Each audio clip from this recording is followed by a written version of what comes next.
రాహుల్ బాబు, మీరేం కంగారు పడకండి. కొంచెం రెస్ట్ తీసుకుంటే అంతా సర్దుకుంటుంది. మరి ఫైల్స్? వాళ్ళని వీళ్ళని మీరేం బ్రతిమలాడాల్సిన పని లేదు. నేనున్నాను కదా, నేను తీసుకువెళ్ళి ఇచ్చేస్తాను. అమ్మా అభి, నీకెందుకమ్మా శ్రమ? అంత అవసరమైతే నేనే తీసుకెళ్ళిస్తాను. ఇందులో శ్రమేం లేదులేండి మావయ్య. అయినా రాత్రి రాహుల్ బాబుతో కలిసి నేను కూడా వర్క్ చేశాను. అందులో ఏమైనా డౌట్స్ ఉంటే సమాధానం చెప్పడానికి నేనుంటాను. మీరు రాహుల్ బాబుని చూసుకోండి. రాహుల్ బాబు, మీరేం కంగారు పడకండి. అంతా నేను చూసుకుంటాను. మీకేం ప్రాబ్లం రానివ్వను. మీరు రెస్ట్ తీసుకోండి, సరేనా? మావయ్య, ఫైల్స్ ఇవ్వండి. ఇవిగమ్మా. థ్యాంక్ యూ మావయ్య, వెళ్ళొస్తాను.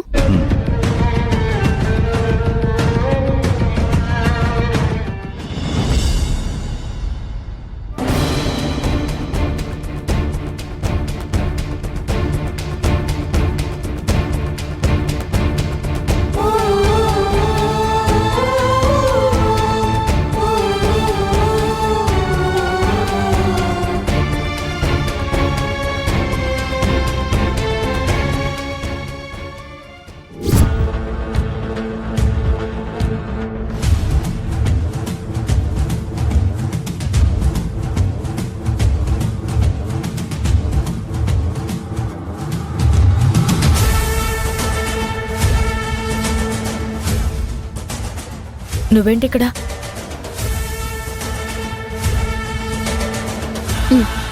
ఈ ఫైల్స్ తీసుకొని వచ్చాను. నువ్విచ్చిన వర్క్ మొత్తం ఫినిష్ అయిపోయింది. ఇందులో ఏమైనా డౌట్స్ ఉంటే నన్ను అడుగు, నేను చెప్తాను. అబ్బో, నువ్వంత పనిమంతురాలు అయిపోయావా? ఫైల్స్ తెస్తే సరేలే అనుకున్నాను. వాటిలో డౌట్స్ కూడా క్లారిఫై చేస్తానంటున్నావే. వర్క్ ఏంటో తెలిసినప్పుడు క్లారిఫై చేయడం పెద్ద కష్టమేం కాదు కదా. వర్క్ సరే, ఇంతకీ రాహుల్ ఎక్కడా? ఆయనకి ఒంట్లో బాలేదు, కాస్త జ్వరంగా ఉంది. అందుకే ఆయన రాలేకపోయారు. మీ ఆయన్ని నా దగ్గర నుంచి విడిపించేసుకుంటాను, తీసుకెళ్ళిపోతానని ఏవేవో శపథాలు చేశావు. భారీ డైలాగులతో పెద్ద పెద్ద బిల్డప్లు ఇచ్చావు. ఇప్పుడేమైంది మరి?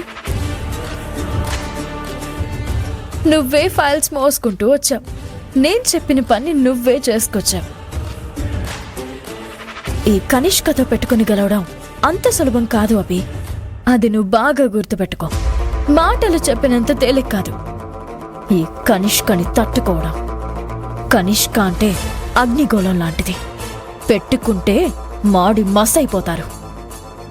నేను నోరు లేపితే ఆ కోపమంతా రాహుల్ బాబు మీదే చూపిస్తుంది. ఈ రాక్షసి. నేను ఎంత నిశ్శబ్దంగా ఉంటే అంత మంచిది. శత్రువు బలం తెలుసుకుని పోరాటానికి దిగాలి. శత్రువు బలవంతుడైతే బరి తగ్గించి ముందుకు రాకూడదు, బలైపోతారు.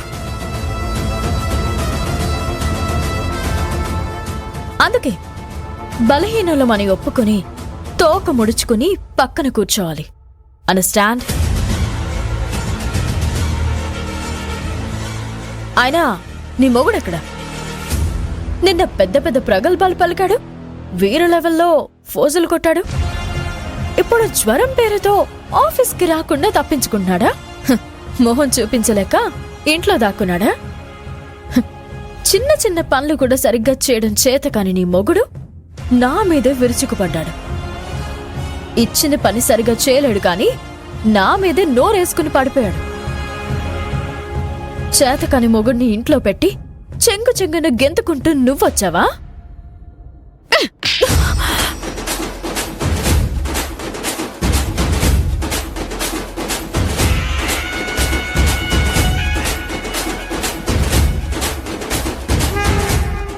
అభి, నోరు మోయ్.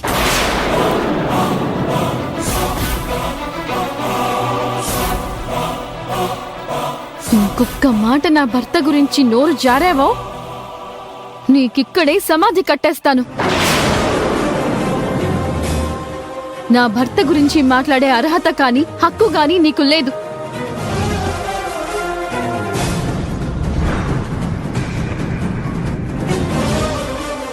ఏంటే తెగరెచ్చిపోతున్నావు?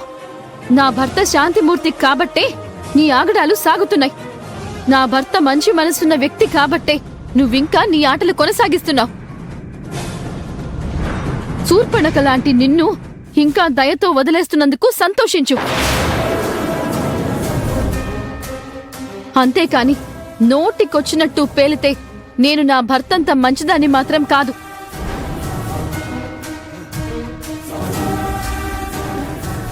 నా ఆఫీసులో నా వాళ్ల ముందు నాపై చేయి చేసుకుంటావా? నిన్ను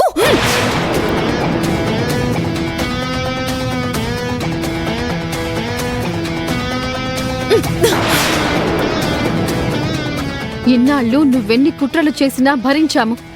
నువ్వెన్ని వేషాలు వేసినా సహించాము. నీ రాక్షసత్వాన్ని ఓర్చుకున్నాము.